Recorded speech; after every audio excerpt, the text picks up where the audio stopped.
tragedy. It is a moral failure, just a national tragedy. It is a moral failure by the legacy and the legacy of the Ruto regime. I ask Kenyans to honor our fallen friends and children by committing ourselves to a Kenya where no young person will ever again pay with their life for demanding justice under the Constitution. Wazalendo wenzangu, let us speak honestly about where we are and what is the state of our nation, of which the evidence is damning, and it comes from Kenyans themselves, anywhere and everywhere, be it in Nairobi or Mombasa, the Rift Valley, or Western, Coastal, Northeastern. The devastating picture of life under the Ruto regime in just 3 years is clear. No amount of sugarcoating or political rhetoric that is self-serving can change these facts. Where Ruto makes promise after promise, there are actually about 300 or so far, the majority of which he has failed to deliver, except the same promise to enrich himself and cronies with Kenyan taxpayers' hard-earned money. These are the facts. Number one, the cost of living has become unbearable.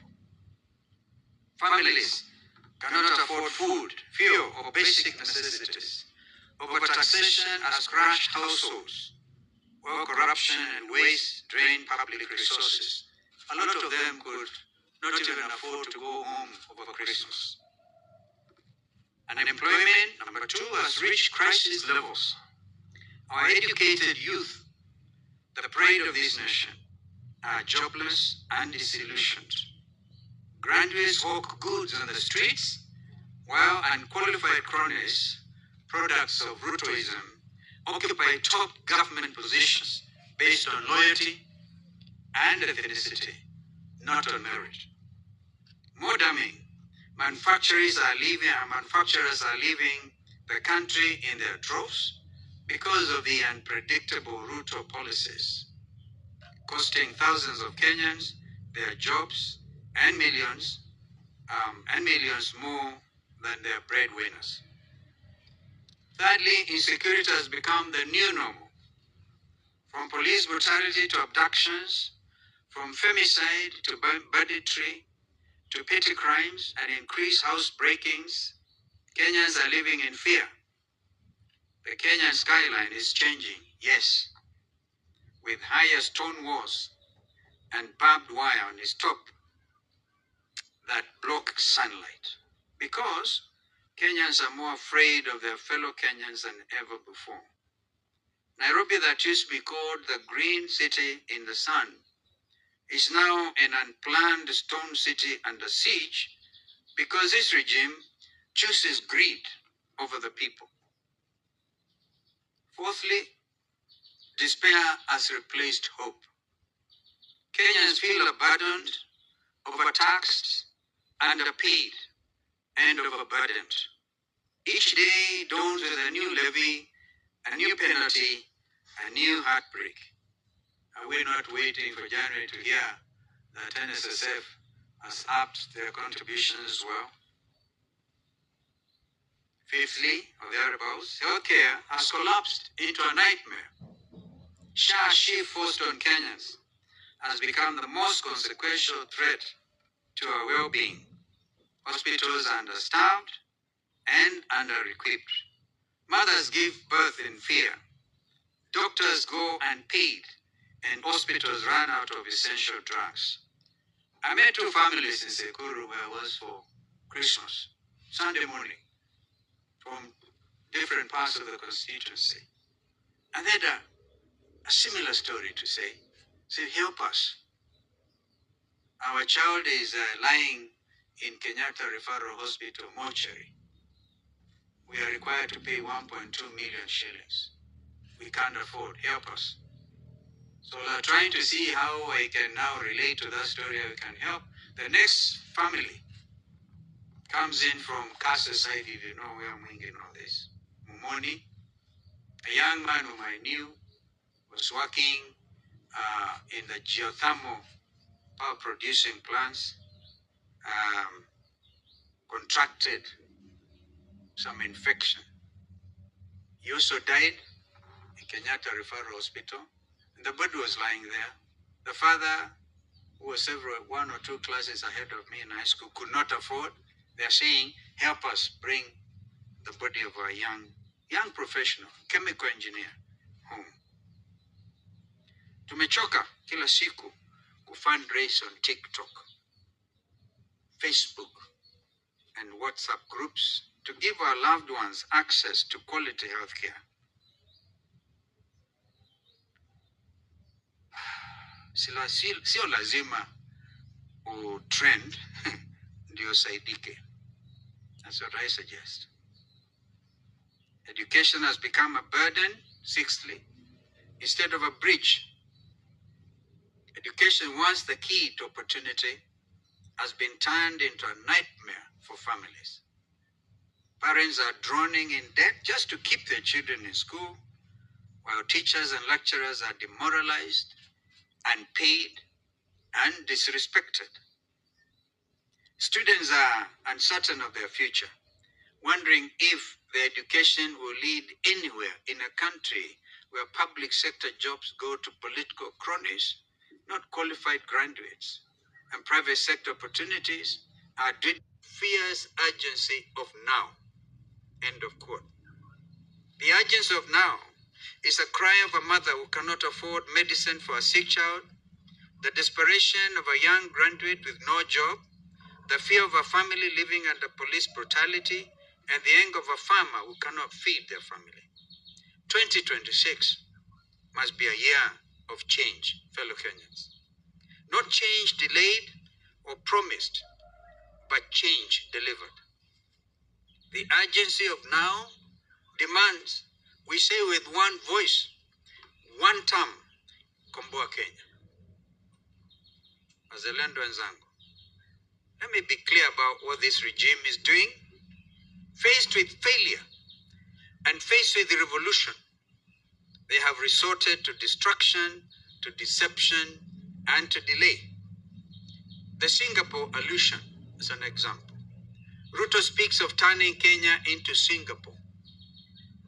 But what we see is hashtag Singapore, a nation drowning in debt, overtaxed citizens, collapsed industries, and fleeing investors. Let us be clear, Singapore was built on discipline, on merit, and strategic investment.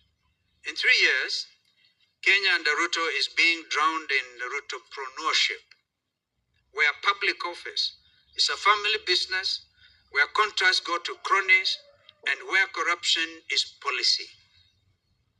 Let us be even clearer. You cannot hope or pretend to build Singapore on the foundation of theft, incompetence, and nepotism. Let's face it, Singapore is all we will ever get under this regime. Secondly, I want to talk about the referendum diversion. And now, they want to add a constitutional referendum to the August 2027 elections. Can you imagine, Kenyans? Already the weight of 6 ballots from an MCA to an MP to a senator to a county women rep to a governor to a senator, did I say senator, to the president, 6 ballots, and you want to add other ballots to make it 10? Where in the world has that happened? I must tell them, we do not even have in place a referendum law. Let Parliament deal with that first. And when we under NATCO dealt with those issues, the number one item was the cost of living, which this regime said, no, that's our business, leave it. Now it is now under the urgency of now. This is so that they can manipulate the process and attempt to extend their grip on power through backdoor constitutional changes. There is no constitutional crisis in our country. Nothing can stop this election based on boundaries review. The legal avenue available, avenues available, of course, the main was in Parliament, that the state has unfortunately captured. We will be seeking interpretation on this matter, and I can tell you, the Constitution says that there shall be an election for a president in each of the 290 constituencies. The constituencies are even defined under the Constitution. So nobody can come and say there will be a constitutional crisis because we do not have in place the boundaries review. And yet under NATCO, we had made it very clear that, in fact, we made a recommendation that rather than have a review of the boundaries after every 9 or so years, we made it 14 in order to be able to cover the current deficit. But that notwithstanding, there is no constitutional crisis. Let me be really crystal clear to Mr. Ruto. Implement the Constitution of Kenya first, and obey and respect the rule of law and the Constitution you swore to uphold. Never mind the fact that you opposed it in the first place, but you are the guardian of that Constitution. No excuse to say I opposed it in the first place. In fact, this Constitution has served you so well. When Uhuru Kenyatta could have taken the liberty to fire you, he couldn't, because you are joined at the hip. He required a referendum, an impeachment motion, and you had the numbers. Fortunately, so this Constitution has actually served Mr. William Ruto very well. Mipango ya kudanganya wa Kenya ndio wapitishe term limit extension, lazima wajue tuko rada. Make no mistake and hear me clearly. The only referendum Kenyans want is the one that happens at the ballot box in August 2027, and that referendum will be clear. Ruto will go. Hashtag one term for him. It's not a crime. In fact, it's a big favor. The way they performed under this regime, even their one term, is a big favor. My fellow Kenyans, I want to be very clear this afternoon. United opposition is not just a coalition. It is your government in waiting. We are united not by personal ambition, but by shared values. Respect for our Constitution, economic justice, integrity in public office, and the protection of fundamental rights. And I make this commitment to you. By the first quarter of 2026, the name of a presidential candidate will be made known to Kenyans. I think it's only fair that we work in that direction. And I want to say that I personally do everything possible to hold our team together. Let me also be abundantly clear. I am running for President of the Republic of Kenya. That's an obvious fact. Because I was given a direct mandate on October 10th, 2025 by the National Delegates Congress of the now revamped, re-energized Wiper Patriotic Front. This is a front to liberate Kenya. I've walked this journey with you, and I've stood for justice when it was under attack by the very people who were supposed to be its first line of defense. I have defended the Constitution when others sought to undermine it, and have defended Kenyans in our courts of law when they have been abducted and tortured. I have, with my colleagues in the legal fraternity, also spent countless hours in our courts of law, and successfully stopped the attempts to auction our strategic assets like the JKI. Young Kenyans were even arraigned before anti-terrorism courts in committee. They were meant to get maximum fear put in their minds that, you are next to commit to maximum prison. The anti-terrorism court is right there, And so they are put together with international criminals. And I will continue to do so with the same vigor to stop the reach. From the first day I had the privilege of holding public office. Under my leadership, we will cut unnecessary taxes